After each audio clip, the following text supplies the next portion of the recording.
Welcome back once again. Today we are going to look at group 3 elements of the periodic table, and our main focus is going to be on group 3 derived drugs. So we are continuing from whatever we have been covering, where I made a video on group 7 derived drugs, group 6 derived drugs, and then group 5. So those who have not yet gone through that, please try to check it out in this same channel. Check out for those videos, because it can guide you in one way or the other as we keep moving on. So let's start straight away by group 3 elements of the periodic table. So we need to know the elements that we can find or locate in group 3 of the periodic table, and then also we need to also know that these elements have been arranged in this group because they have or they possess 3 electrons in their outermost energy level, or we can say in their outermost valency shell, because our valence shell is our outermost electron. So without wasting a lot of time, let us look at which elements that we have in group 3 of the periodic table. So group 3 of the periodic table has a number of elements, one of it being boron having a chemical symbol of capital B, and then we have aluminium. This is arrangement down the group. We have arranged this down the group.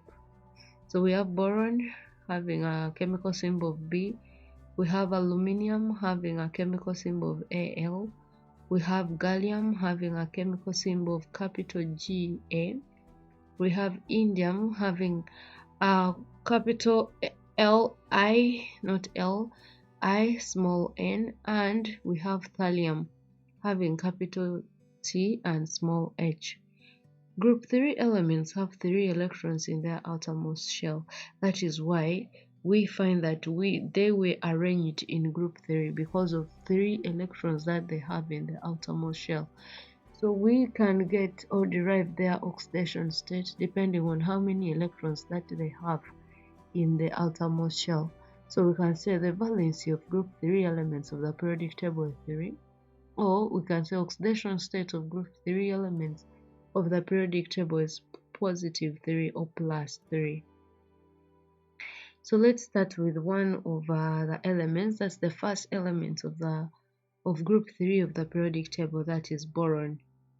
So we want to look at boron and its compounds. Boron is the first element of group 3 elements of the periodic table. Our main aim is for us to know how can we prepare boron, how can we find boron in nature, and then those different compounds of boron, how are they used in the field of medicine. So for us to prepare boron, we need to electrolysis of molten boric acid. And then another method is when we have reduction of boric acid by potassium. When boric acid is reduced or electrolyzed, we can form boron. And then we can also prepare boron from boron oxide. Boron oxide reacts with magnesium, forming magnesium oxide and boron only. And here is our equation of reaction. So let me try to zoom and see how we can see the chemical equation of reaction.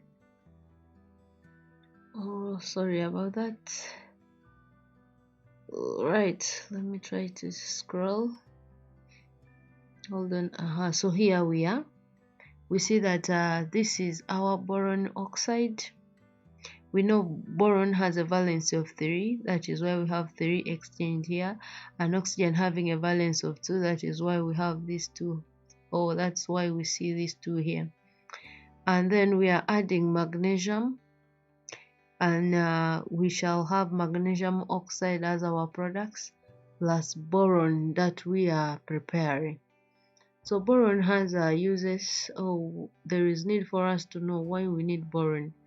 So that takes us to uses of boron. Boron supports bone health, and then it can be used as a bleaching agent. It can also be used in treatment of brain tumors. So that those are 3 main uses of boron. supports bone health, used as a bleaching agent, and then treatment of brain tumors. So we are continuing with boron and its compounds. Here we are looking at what are the compounds of boron. Most important compounds of boron are that we are going to interact with are we have boric acid, and then we have borax. Another word for borax is hydrated sodium borate. That is another way we can call borax. And then we have boron oxide. So remember that we have three compounds of boron: boric acid, borax, and then boron oxide. So let's start straight away with one of the compounds of boron, that is boric acid. So what we need to know about boric acid, we need to prepare boric acid, we need to know the uses of boric acid, and then the different procedures we use boric acid. What are the uses? How can we store boric acid? And then why do we need to learn about boric acid? So synthesis of boric acid. One of the methods that we can use for preparing boric acid, we can use hydrolysis of boron hydrides. So we expect anhydride is a derivative of a halogen. When halogen has participated in a chemical reaction, or when halogen has participated in bonding, the word changes from halogen to halides. So we are preparing boric acid by hydrolyzing, adding water, hydrolysis, adding water to boron hydride. So let us see how it goes. So here we are seeing that boron hydrides reacts vigorously with water to yield boric acid and corresponding hydrogen halides. And this is our equation of reaction. So we see that these corresponding halogens or halides, we have represented it with the letter X. So we know that halogens are all those halogen atoms. For example, chlorine is a halogen atom, fluorine is a halogen atom, bromine is a halogen atom, iodine. So we can put either of them in this specific to represent X, okay? But what you need to know, if you already know that this X is a halogen atom, you can replace it with any.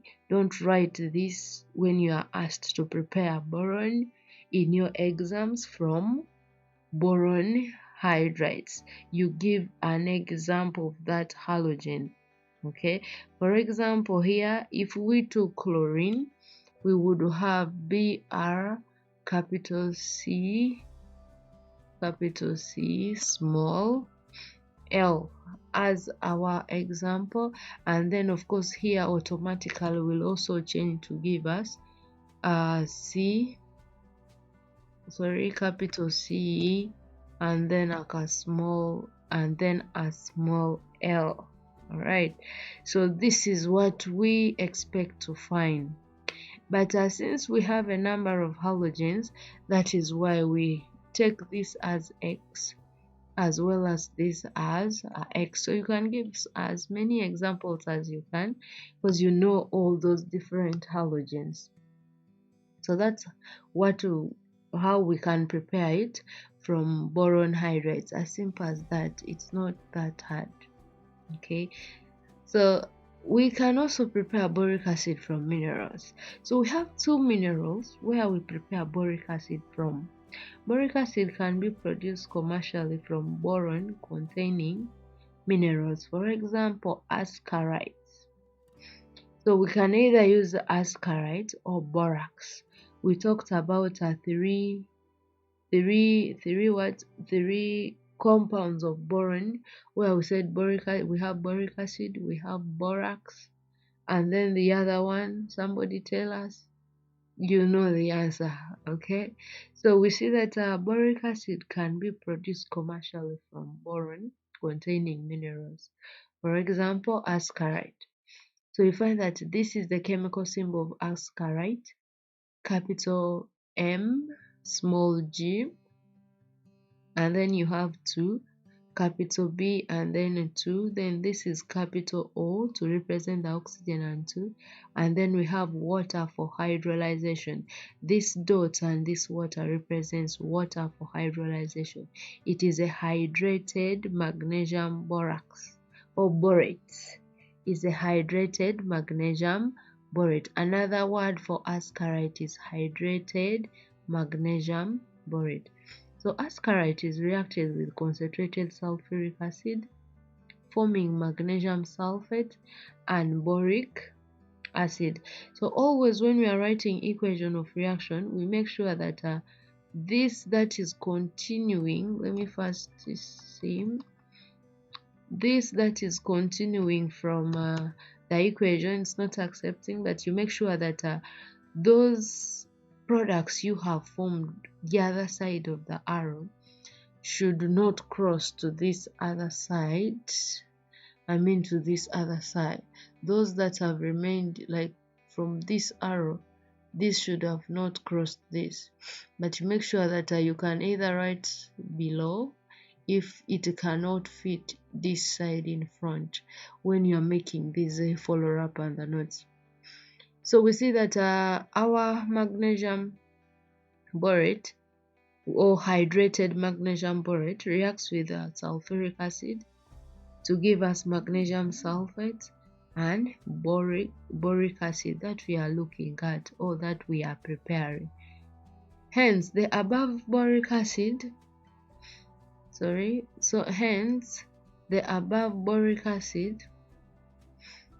is contaminated with impurities of sulfates. We see that this solution has both magnesium sulfate as well as boric acid. So we have prepared boric acid, yes, but it is containing impurities. And since it is containing impurities, there is need for us to purify.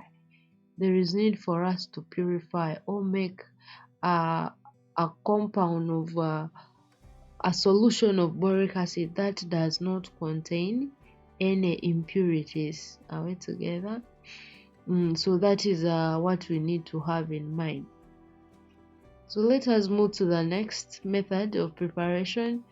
The next method is preparing boric acid from another mineral, and that mineral is what we call borax. And this borax is our hydrated sodium borate. It as well has water for hydrolyzation. So we see that sodium borate is reacted with mineral acids such as hydrochloric acid to form sodium chloride, water, and boric acid. We have three main mineral acids. One, we have hydrochloric acid, that is one mineral acid. The second mineral acid we have is sulfuric acid, and then the third mineral acid that we have is nitric acid. So have it at your fingertips that we majorly have three mineral acids, and we can also call them strong acids. That is hydrochloric acid, sulfuric acid, and then nitric acid. So either of those mineral acids we can use to react with borax. You can either use sulfuric acid, you can either use hydrochloric acid, or you can also use hydrochloric acid, you can use sulfuric acid, or you can also use nitric acid. So you find that either of them can give us this product, which is our boric acid, sodium chloride, and water. Either of them can form for us those products. So we need to put it in our minds and know that in case we are asked to complete a specific equation, when it has here sulfuric acid, don't freak out. You need to know that borax can react with either sulfuric acid, nitric acid, or hydrochloric acid, giving us this our compound borax. So we have seen three methods of preparing boric acid. One is when we prepared boric acid from, like I'm expecting somebody to tell us, when we prepare it from minerals. One of the minerals that we use, we have ascarite. And then the second mineral that we use, we have borax. So both borax and ascarides are minerals, and both of them are hydrated minerals. They have water of hydrolyzation. And since they have water of hydrolyzation, there is need for us to have it or know how to write their chemical symbols and know what is the moles, what moles of water in each mineral that we use for manufacturing boric acid. The other method that we looked at was hydrolysis of boron halides. So the most asked that you may interact with is preparation of boric acid from ascaride or preparation of boric acid from borax. So you need to know that. Know how to write their chemical equations, know how to balance the chemical equation, know what happens, know that we shall have impurities in both when we use both minerals. And also you need to know how can you produce a pure boric acid, how can you manufacture a pure boric acid without any impurities. Okay, after emphasizing on that, there is need for us to know properties of boric acid. Boric acid is a white crystalline solid, and then it has a melting point of 170.9 degrees centigrade and a melting point, it has a melting point of 170.9 degrees centigrade, boiling point of 300 degrees centigrade, and then it is soluble in water. It has no smell. So boric acid has no smell, soluble in water, know the boiling point, know the melting point, and what's the color of the solid. That is what you need to know.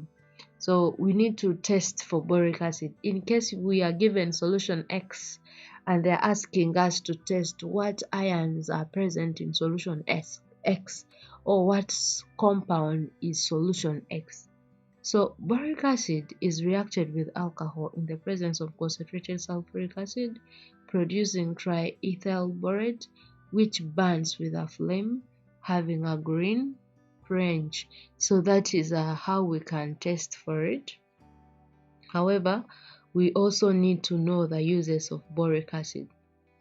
Boric acid is used as an antiseptic for minor burns and cuts, used as a preservative, and then used in dressings such as boracic lint, and then we also have used in prevention of athlete foot disease by inserting the powder in socks. We have most of our clients that may present with athlete foot. So you need to know what you can give a patient in case they have presented with athlete foot. There is need for you to use this and then give them instruction of putting this powder in their socks, not in their athlete foot, in their socks, so that when they put on it, the medicine can be working, as well as like the medicine will be working. Okay, so we are going to another element of group 3 of the periodic table. However, briefly, let us try to recap what we have already got from boron. So what we have done with boron, we have looked at the property of boron, we have looked at compounds of boron. So we have looked at a number of compounds of boron, but the one that we had interest in was our boric acid, because we had different compounds of boron, where we had boron halides, we have boric acid, we had a salt that was a hydrated sodium borate, and that hydrated sodium borate, another word for it is borax. So we find that we can prepare, we also looked at the different preparations of our boric acid, where we saw 3 methods of preparing boric acid. On those 3 methods, we saw that one of it was preparing it from a mineral, and those minerals are majorly 2, the ascarite and the borax. Borax is hydrated sodium borate. Ascarite is hydrated magnesium borate. So we have magnesium borate and sodium borate all reacting with mineral acid, both of them participating in chemical reaction, reacting with mineral acids to give us our boric acid and those other compounds that we looked at. I hope this has enabled us to recap. So know at least how you can prepare them, know the uses, know how we can store boric acid, what are the uses of boric acid, what are the properties of boric acid, so that in case it is brought in your exam, you don't miss out such as like easy marks. Don't call them easy, because once you know something, everything becomes alright. But once you don't know it, life can be hard. So we have aluminium. Properties of aluminium. We have silver white solid. It is a silvery white solid. It is soft. It is non-magnetic. It is a ductile metal. Uses of aluminium. Aluminium hydroxide is used in treatment of symptoms of too much acid, such as stomach upset, heartburn, and indigestion. When we were looking at when we're looking at group 7 elements of the periodic table, we looked at compounds of group 7 elements of the periodic table. One of the compound of group 7 element of the periodic table that we gave was hydrochloric acid. And then we also know that in the gastrointestinal tract, most specifically in the stomach, we find that the acid is used to aid digestion and also to give the acidic media for proteins to be digested in the stomach. So in case we have too much of the acid in this specific area, it can bring heartburn to our patient, and then it can also bring erode the mucosal cells around the mucous membrane around the stomach, and it can end up bringing ulcer or creating wounds. So in case we have patients who are presenting with heartburn, we suspect that there has been increase of acid in the stomach. That is why we see that we have medicines that we use for treating ulcer or peptic ulcer disease, and some of it contain aluminium component in it, aluminium hydroxide in it. For example, we have a common brand called Relsa. Relsa is a mixture of aluminium hydroxide and magnesium hydroxide. They are anti-acids. They reduce the concentration of the acid in the stomach. They reduce the concentration of heartburn, because when they reduce the acid, even the rate, how the person feels the heartburn reduces. Are we together? That is one use of aluminium hydroxide. So aluminium hydroxide is a compound of aluminium. Aluminium alone is an element. Example of a compound of aluminium is aluminium hydroxide.